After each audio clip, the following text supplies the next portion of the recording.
Okay, now we move into the next particular topic, that is excretion. We have so far covered up the topics related to nutrition, then respiration, circulation, and now the fourth physiology which you are coming across in this particular chapter is excretion. What do you actually understand by excretion? Many times when I ask students, they usually give me an answer. The removal of the undigested matter from your body is excretion, because primary classes onwards we are learning that excreta, human excreta, animal excreta, and hence children define excretion as the removal of undigested food from the body. But let me correct you. It is not that particular process of removing undigested food is called defecation process. It's fecal matter which is thrown out. Then what is excretion? Excretion is defined as removal of nitrogenous waste from the body. It is called the metabolic. It is generated due to metabolic activity. Metabolic activity is an ongoing process going on in your body. It is a total of catabolic and anabolic reaction. Catabolism stands for Catabolic reaction stands for breakdown process, and anabolic stands for built up. So these two processes are simultaneously going on in your body. Together you call it as metabolism. So due to this metabolic activity, there are nitrogenous wastes which are generated. The process of removing this nitrogenous waste from the body is called excretion. So do you know what are the excretory products in your body? That is very interesting. The excretory products are urine. Okay, one excretory product is urine. Second is the sweat. That is an excretory waste from your body. Yeah, you must have never thought about it, that these are excretory waste from the body. Okay, the sweat is also an excretory waste. So anything which is prepared with the metabolic waste which is generated from the blood, that is excretion. That removal process is called excretion. So your excretion definition starts over here. The biological process of involved in removing the metabolic waste from the body is called excretion. Okay, now in different animals there are different modes of excretion going on around. But coming to human beings, because in our book you are having the chapter on human beings which is to be learned, isn't it? So in human beings, how is this excretion process brought about? You have asked major two questions: explain excretory system and explain process of excretion. So first let me explain what is the excretory system about. System means there will be organs which are involved over here. Okay, so as it is shown in the diagram, you find that you have a pair of kidney, that is the main excretory organ in your body. Is that point clear? So you have a pair of kidney over here. These kidney, they will be filtering the blood. Okay, and the filtered blood, once the blood is filtered, the waste which is generated comes down with the help of the ureter, and then it comes into the urinary bladder. The urine is stored in the urinary bladder and then it is removed by the urethra. Is that mind clear? So that is how the diagrammatic explanation would be. Theoretically, if you see, the excretory system is made up of pair of excretory organ. The main pair is the kidney. From there, the ureters arise. I told you, the tube which is carrying the urine from the kidney to the urinary bladder, followed by the urinary bladder, and finally urethra. So many times children confuse with urethra and ureter. Urethra carries the urine to the exterior. Ureter carries the urine from the kidney to the bladder. Is that point clear? Now, the kidneys are located in the abdominal region on either side of your backbone. So your vertebral column is moving at the back side, isn't it? Dorsally you call it. And at that, on the dorsal side of your body, you have the vertebral column. On either side of it, there is pair of kidney. The urine which is produced in it is carried through the ureter to the urinary bladder, as I told you, and then finally it is released through the urethra. Okay, it is released through the urethra. So in case of uh, structure of kidneys, explanation on the system of excretion. excretory system, if it is asked, you have to explain only till here. Is that point clear? From here till here you explain with a neat diagram, neat label diagram. So then how is urine produced? That is a very, very important question. Am I right? This is how is urine produced is nothing but the process of excretion. If the question in the exam is asked how is explain the process of excretion, then your answer is the same. How is urine produced? Urine is produced by two important process which takes place. One process is called the ultrafiltration. Okay, filtration, and I'll just rewrite it. The process of urine production will be ultrafiltration, and the second process is reabsorption. Got that point? Two important phenomena. One is ultrafiltration, second is reabsorption. With the help of these two phenomena, the urine is produced in the kidney. Okay. Now, but to produce urine in the kidney, there should be a special structure which should be present in the kidney. So here comes another question. Structure of the nephron. So what is nephron? Well, nephron is called the basic filtration unit. Okay, nephron is the structural and functional unit of excretory system. If they ask you what is nephron, your answer is it's a structural and functional unit of the excretory system. So kidney specialists are called nephrologists. Okay, the one who studies about the kidney, or they are specializing in kidney, that branch of study is called nephrology. That comes from, that is, the nephrons are the ones which are playing a very important role in preparing the urine or production of the urine. So structure of nephron, if you understand here, this is how your nephron looks like. Okay, in the nephron means this sort of a structure, this entire structure what you see is a nephron here. Okay, this nephron, do you know how many are there in your kidney? Well, each kidney may have as many as 10 lakh nephrons. Yes, it's cluster of such nephrons which is playing a role in urine formation.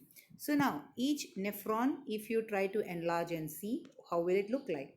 It is having a cup-like structure which is called the Bowman's capsule. Into the Bowman's capsule, the artery moves in. Do you know what is this artery called? It is a branch of the renal artery. Renal word is associated with kidney. Remember circulatory system, I told you about dorsal aorta. The dorsal aorta, as it goes down through the body, it will branch out and give branches to different parts of the body. So in that, one branch which is given to kidney is called the renal artery. The branch of the renal artery, once it enters into the kidney, it will branch out into as many nephrons are there. Means if there are 10 lakh nephrons in your kidney, then there will be 10 lakh branches of the renal artery. Now each artery, it moves into the Bowman's capsule and forms this structure, this complete what do you call, a coiled structure. That coiled structure is called the glomerulus. Okay, glomerulus and the Bowman's capsule together is called Malpighian body.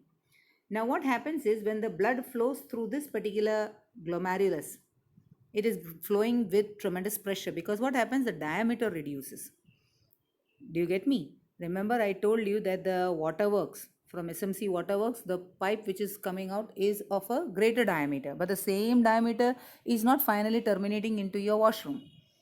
The diameter of the pipe in your washroom is very, very narrow compared to the diameter of the pipe which is carrying water from the waterworks. Same thing over here. The diameter of the blood vessel which is carrying blood from the heart will have a greater diameter, whereas the diameter of the blood vessel which is in the kidney near into the nephron, glomerulus part, will be very, very minute. So what will happen if the diameter reduces? Pressure definitely increases, due to which the first phenomenon which I wrote earlier, ultrafiltration, takes place. So when the blood is flowing through this particular structure, the glomerulus structure, when the blood flows through the glomerulus structure, you find that the blood gets filtered out. The contents of the blood gets filtered out. And the filter, where will it fall? Well, the filtrate will fall into this region, this tube. Can you see this yellow tube, coiled, completely coiled structure?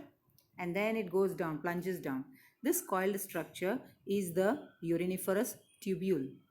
So what happens is, as the tube goes down, can you see over this in this region? Yeah, here the tube becomes very narrow. The tube is very narrow in this part. Am I clear? This is called loop of Henle. Again, the diameter is reducing. So as the contents are passing through this tube, here the second important phenomenon takes place, which is called reabsorption. So when the contents are being filtered in the Bowman's capsule, there are possibility that some nutrients might escape, water proportion might be more, isn't it? Some hormones, some amino acids, some means all micronutrients in very less quantity might be removed from the blood. Water also is removed out. All this gets reabsorbed back from this particular part, which is called the loop of Henle. Clear? And then finally, as the tube, as the content is flowing through this part and it is moving and it is ascending upwards, okay, as it is ascending upwards, you will find that it finally joins with this tube. This tube is called the collecting tubule. The collecting tubule receives branches from different nephrons. Can you see all this? These are branches from the different nephrons. And finally, these collecting tubules, this particular portion, it opens. This region, it opens into the hilus of the kidney. Hilus of the kidney means, have you seen the kidney structure? This is how it looks like. So this portion is called the hilus. This part is called the hilus. So into this hilus part, the collecting tubule will open up. So what is flowing in this collecting tubule at the end? It is urine. Am I clear? So the waste from the blood is the excretory product. This phenomenon of removing the nitrogenous waste from the body is called excretion. Is that point clear or not? Now, so urine formation, if it is asked, you will explain the process which is taking place in the nephron. But structure of nephron, if it is asked, how will you explain it?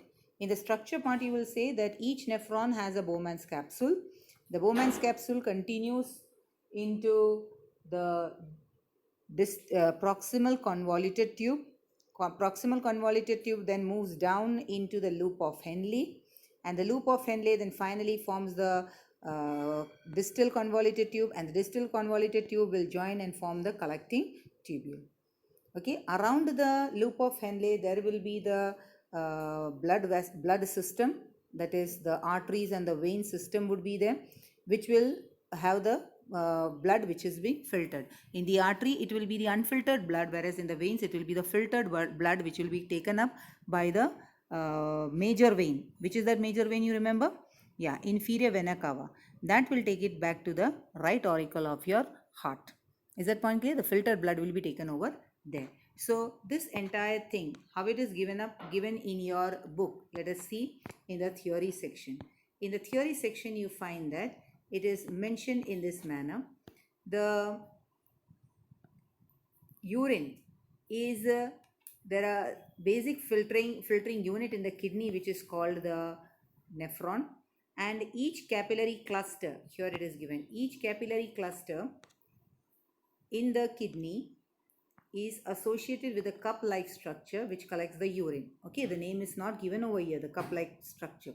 Okay, so all the terms I gave you just now when I was explaining, try to pay attention and mark it accordingly. So the filtered urine will be collected in the cup-like structure, and the kidney has large number of such filtering units called the nephrons. They are very closely packed to each other, and the substances which are coming out as a filtrate is glucose, amino acids, salts, amount of water, etc., which is then reabsorbed from the tube. Clear or not? The reabsorption will depend upon what? How much excess of water. This is an answer to a question which is asked in the end in the blue question. The amount of water reabsorbed will depend on how much excess water is there in the body and how much of dissolved waste is to be excreted. The urine forming in each kidney eventually enters a long tube, the ureter, which connects the kidneys with the urinary bladder. Okay, and then the urine is stored in the bladder until the pressure is there. Finally, when the pressure builds up, your nervous system helps you in urinating it out. So I'll just try to give you the terms once again over here. Bowman's capsule, glomerulus, this together, these two structures together is called the Malpighian body. Okay. Then the tubular structures over here, which is nearer to the Bowman's capsule, is called the proximal convoluted tube, or the coiled tube, you can say. That will also do. Okay, proximal coiled tube. And then the one which is away from the part, that means this particular portion, this part is called the distal convoluted tube or the distal coiled tube. Okay, then you have the this thing, collecting tubule. That term is already given to you. Now this part of the tube is called loop of Henle. Henle, loop of Henle. Did you get this? So you understood how the urine formation takes place. There is what happens if your kidney is not functioning properly. That is a question which might come into your mind. Then how does your blood get filtered? You must have heard about the term artificial kidney. Okay, dialysis, that term you must have heard number of times. Well, the hemodialysis is called the artificial kidney. How does it work? Okay, for that this figure gives you a better understanding. When your kidney cannot do the work, that work is done by an artificial kidney. For that, into your body they puncture your blood vessel, and then from the artery the arterial blood is allowed to move through pipes. Okay, and these pipes are made to pass through. There are series of pipes. You can see over here, there are series of pipes that is into a yellow box. This is a rectangle yellow box you have seen. Am I right or not? A rectangle yellow box is seen over here. This rectangle yellow box like structure is actually containing some fluid that works similar to what is there in the kidney of your body. So as the blood passes through the series of pipes, the nitrogenous waste from the blood gets collected in that particular yellowish portion, means that fluid which is around the pipe. So contents gets filtered out, and that is then collected separately. Meanwhile, your blood which is filtered is then allowed to enter into your vein. Did you understand that? This process means actually this particular part is working as a kidney for you, an artificial kidney. This entire process is called dialysis. So the dialysis work is carried out if your kidney is not able to purify the blood. Because why the blood should be purified, do you know that? The accumulation of waste can lead to death. If there are too much of waste in your blood, that can lead to the death of the person. So in case of kidney failure, an artificial kidney is necessary to be made use of. Your kidney, when it is not able to do the work, you have to go for an artificial kidney or a dialysis process. And in that case, as I explained just now, there is number of tubes which are passing, which are having a semi-permeable lining, and it is kept in a tank which is having the dialyzing fluid. So dialyzing fluid means, what did I tell you? There the pressure will be such, the osmotic fluid will be such that the nitrogenous waste can be removed. Clear? And during this process, the waste which is coming out, that waste is allowed to move into the dialyzing fluid. Clear? And then the purified blood is then pumped into the body of the patient. Normally your kidney will be filtering 180 liters daily. A healthy person, around 180 liters of blood is being filtered daily. Remember that. So next time when you eat anything which is not suitable for your body's physiology, think twice. Your kidney's load increases. Is that point clear? The filtering process becomes more and more difficult when you try to consume things which are not fit for your body. Is that point clear? This was about the excretion in the human beings. Do plants excrete? Yes, of course. Plants also carry out the same process because there also waste is generated. So it has to be thrown out. So how is the waste generated over there in case of plants? Here you find that the excess water which is there, that gets rid out by the process of transpiration. That is one way of removing the waste. Secondly, there are dead tissues, dead cells. The waste gets accumulated in the dead cells, and as the leaf fall off, along with that the waste also gets removed from the body. So in the leaf, the dead there are cells which will accumulate the waste, and when the leaf dries off and falls off, the waste also gets removed. Means they are collected in the structure called the vacuoles. Is that point clear? And then there is a third way of removing the waste product, and that is the resin and the gums. Okay, resin and gums are actually products which are utilized for our purpose, economical purpose. It is made use of, commercial purpose it is made use of. That is actually an excretory waste which comes out from the plant. Clear? Okay, now comes the question part of it. Describe the structure and functioning of nephron. This I discussed just now. Structure part I told you. Here in the previous page we have already seen the structure part of it. In this particular case you have to explain that the nephron has a cup-shaped structure which is continued into a proximal convoluted tube, and that proximal convoluted tube or the coiled tube will plunge down as loop of Henle, and then again becomes coiled and forms a distal tube, which then joins with a collecting tubule.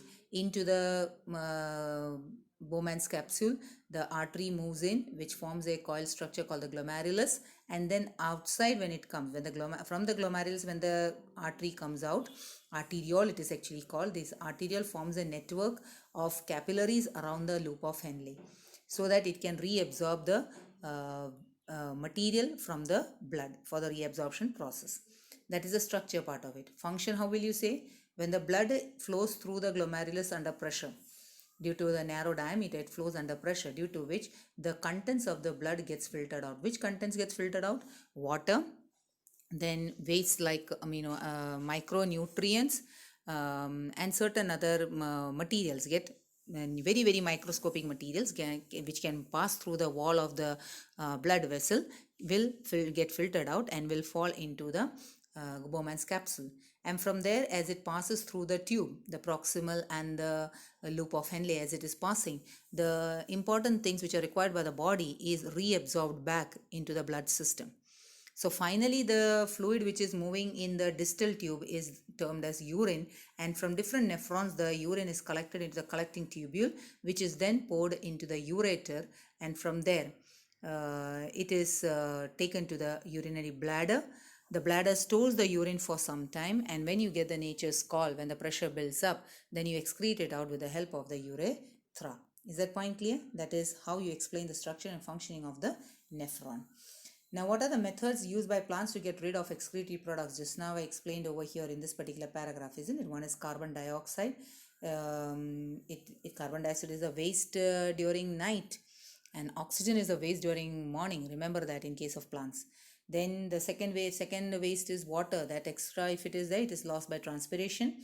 Third is the waste get accumulated in dead cells or cellular vacuoles, and then it is collected in the cellular vacuoles of the leaf, and when the leaf dries and falls off, the waste gets removed. And the next one is the resins and the gums, which are also periodically coming out of it comes out of the bark of the tree or from the stem of the plant. Is that point clear till here? That is how the waste is taken care of. How is the amount of urine produced regulated? The production which is regulated, I told you here, it is the answer. The amount of water which is given out will depend upon how much excess water is there in the body and how much of dissolved waste is to be excreted. Is that point clear? So if there are more amount of waste which is to be excreted, then more amount of water will be required. So therefore your urine output will be more. But if the nitrogenous waste produced is lesser, then the amount of water which is given out, that is the urine output, will be less. Is that point clear? With that, your chapter is over. The blue questions part is over.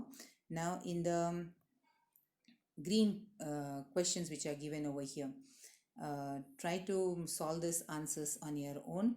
I'll try to put up the answers in the WhatsApp group so that you may be able to check whether your answers are right or wrong.